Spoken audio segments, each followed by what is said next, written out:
be your partner moving forward. So with that, let's jump into it. So first, we wanted to share a quick overview of our conversation and how we'll be sharing our thinking with all of you. We'll start by briefly providing our framing of the situation and why now is such an exciting time to be where you are.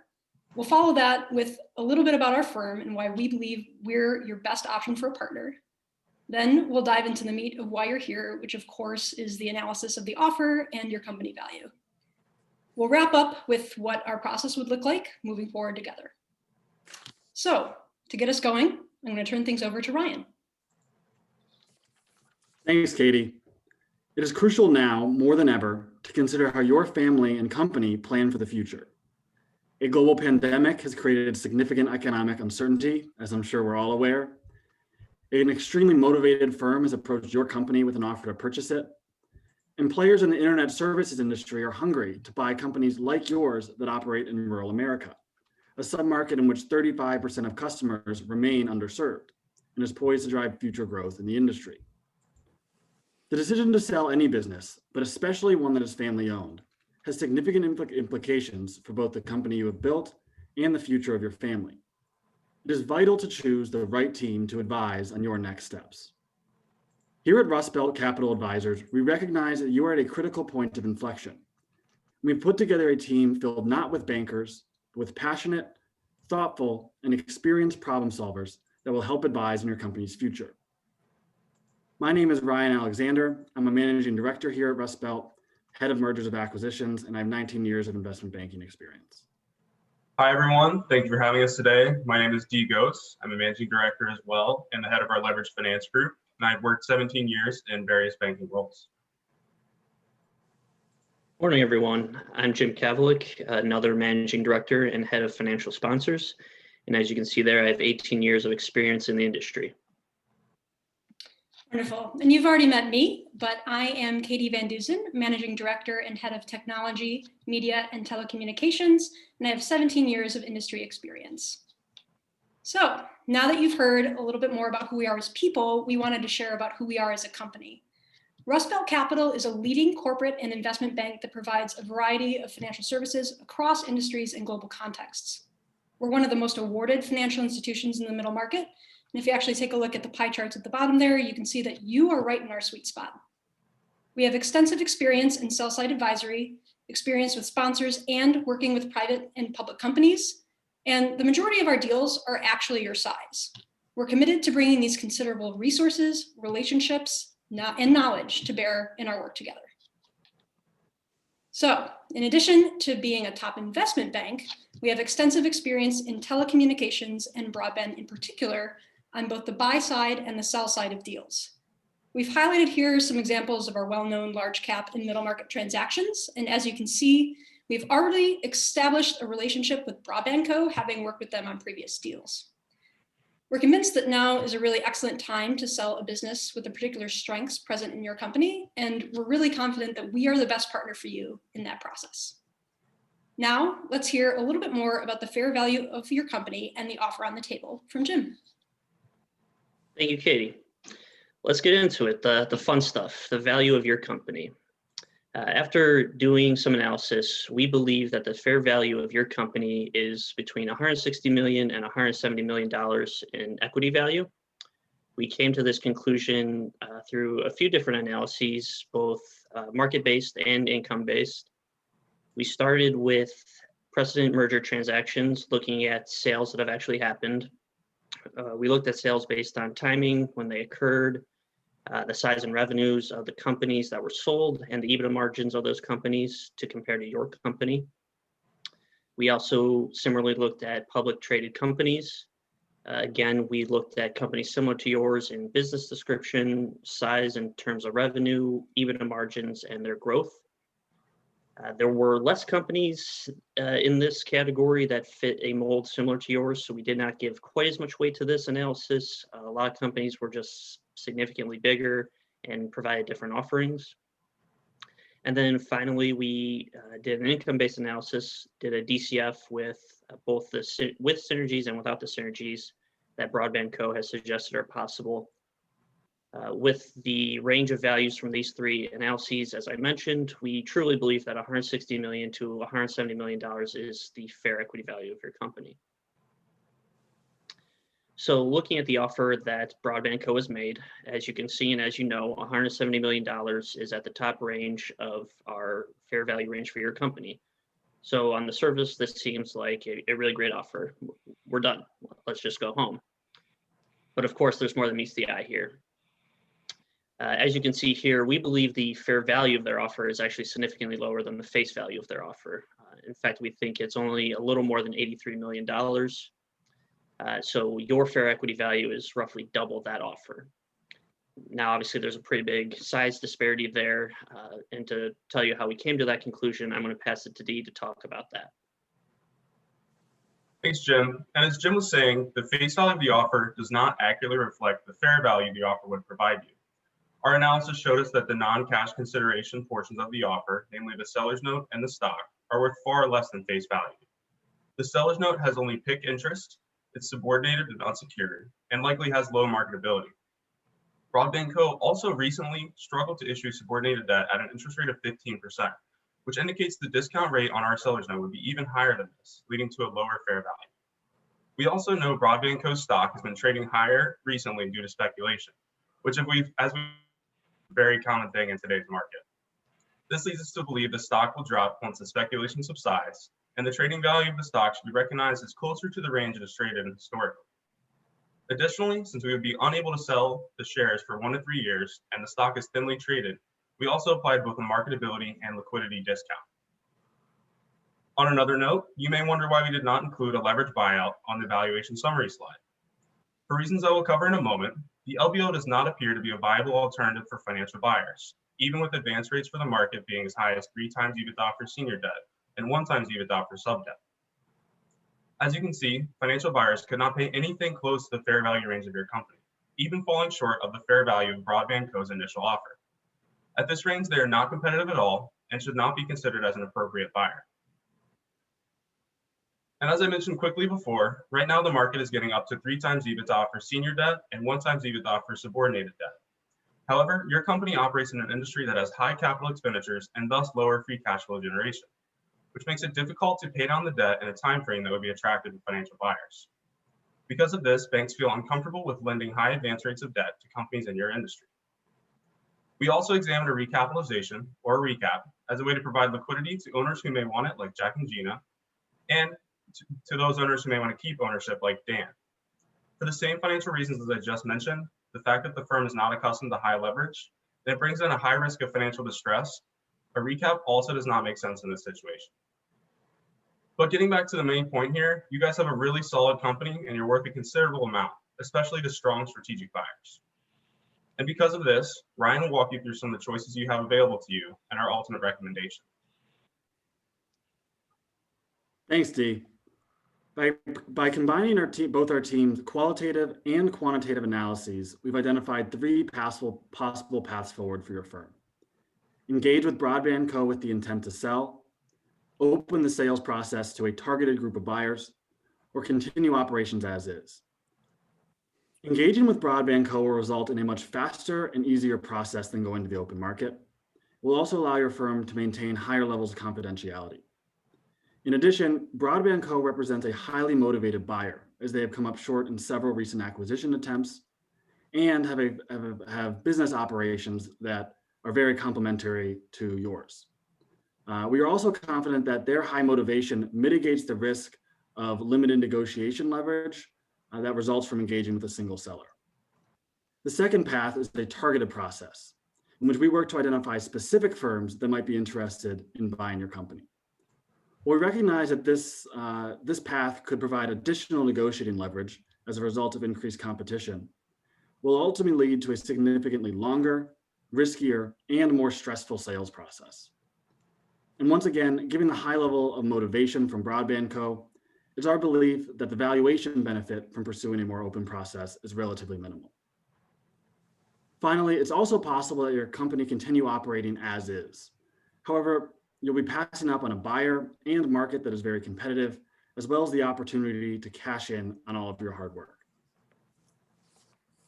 Ultimately, we believe that engaging with Broadband Co. is the best path forward. Specifically, we would counter with a $180 million all-cash counteroffer.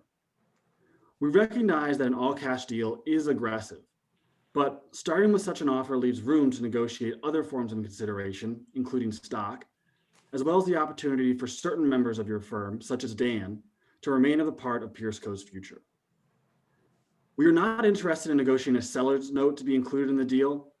As Dee discussed, their debt carries significant risk and is not nearly as attractive as other forms of consideration.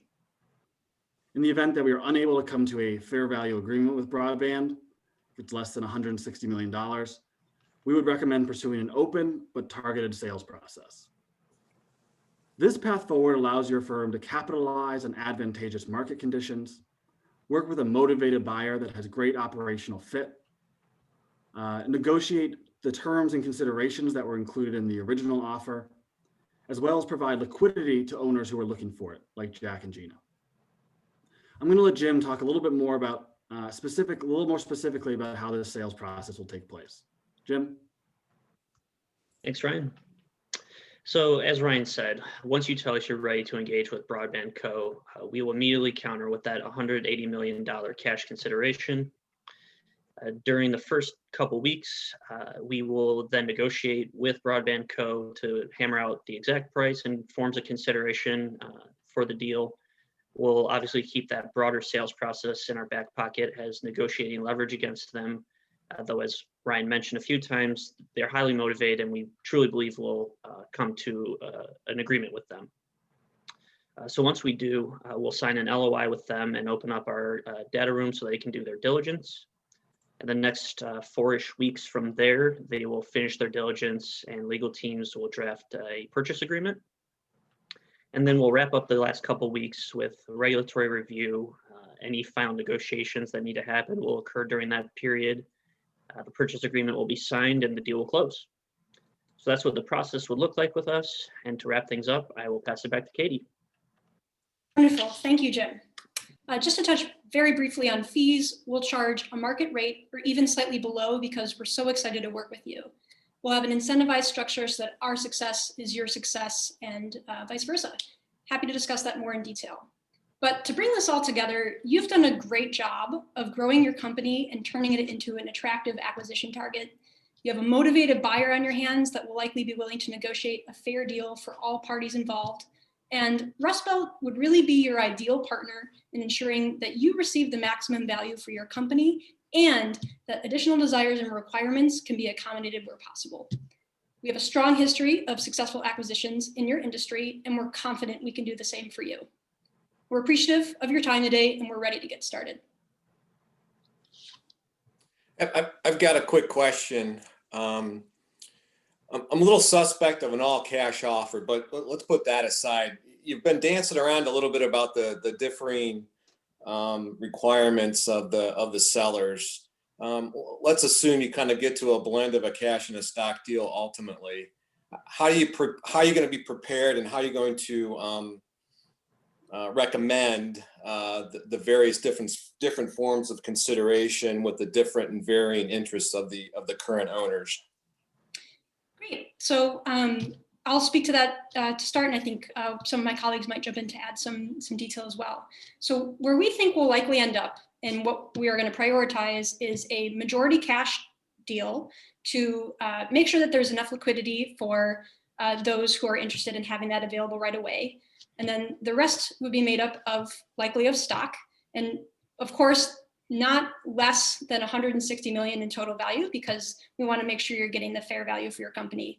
We would need to value the stock around $5, as we've mentioned, because we believe that's the fair price. And what we see as the advantage of having some stock in there is the chance for Dan to be able to have some influence moving forward. Obviously, we'd be able to talk about negotiating a management position for him in the future of the company as well. But we really see stock as a way to say, hey, Broadband Co. and the future version of Pierce Co., we're excited to be doing this together. We want our success to be wrapped up in your success. We want to both be motivated to work together well. And stock can be a way to make sure that that happens effectively. And I believe my colleagues might have some additional points to make, so I'm going to open it up to them as well. Yeah, and one other thing to consider is the importance of rights associated with that stock. So I said when we valued the stock, we applied both a marketability and liquidity discount. And so while the liquidity discount may still apply since it is a thinly traded stock, the importance there would be negotiating on the marketability aspect.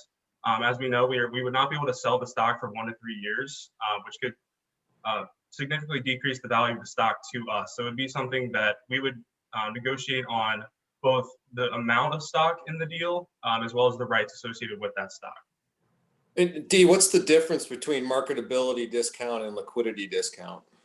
Yeah, so marketability is basically your ability to sell when it comes with rules. So since we would not be able to sell for 1 to 3 years, and that gives us less options, right? So whenever we lose options or choices with what to do with our consideration, we would value it a little less. And the difference between that and liquidity is that we know that the stock has low float and it's thinly traded. So if we try to sell all of our stock, the price could differ in the stock price. And so therefore, if we try to sell our stock, it could be worth less.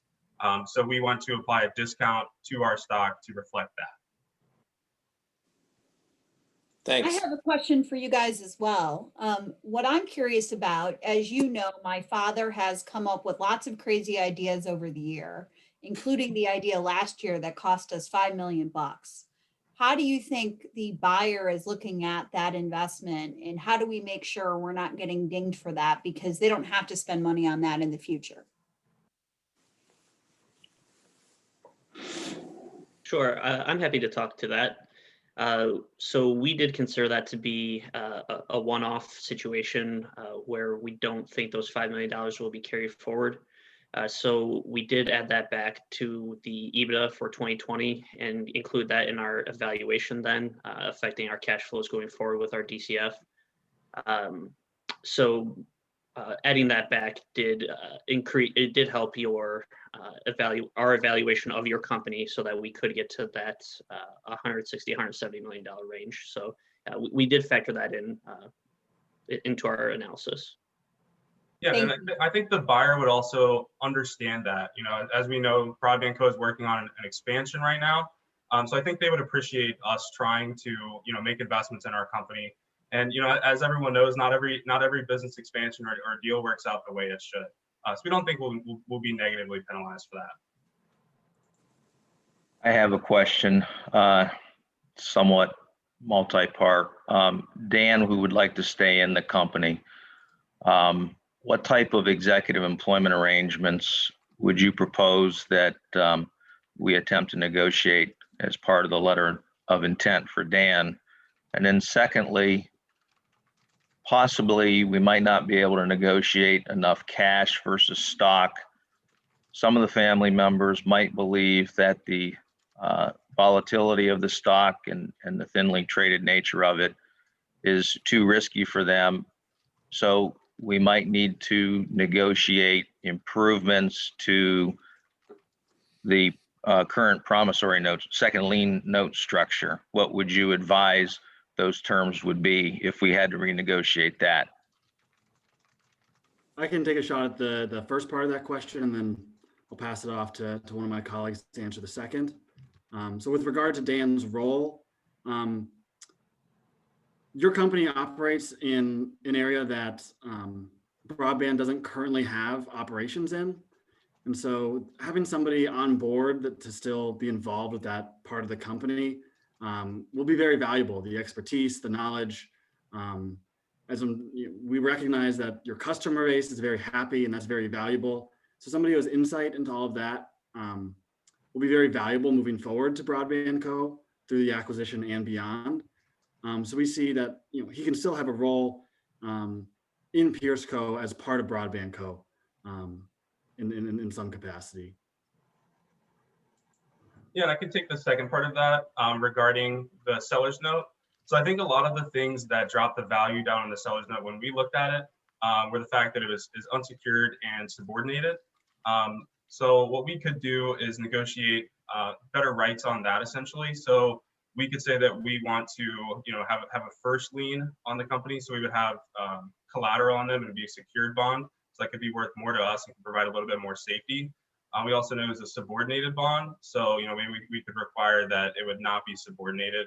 And there are different things in there that we can negotiate on and work with them to provide us with a better seller's note, to provide some peace of mind for the owners that are exiting going forward.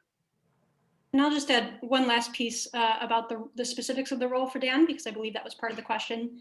Since we know that Brabantco was already planning to do an expansion into our territory, we know, as Ryan mentioned, the expertise that Dan would likely bring would be valuable, and we believe we can engage in negotiations about a leadership role for Dan in that part of the work of Brabantco.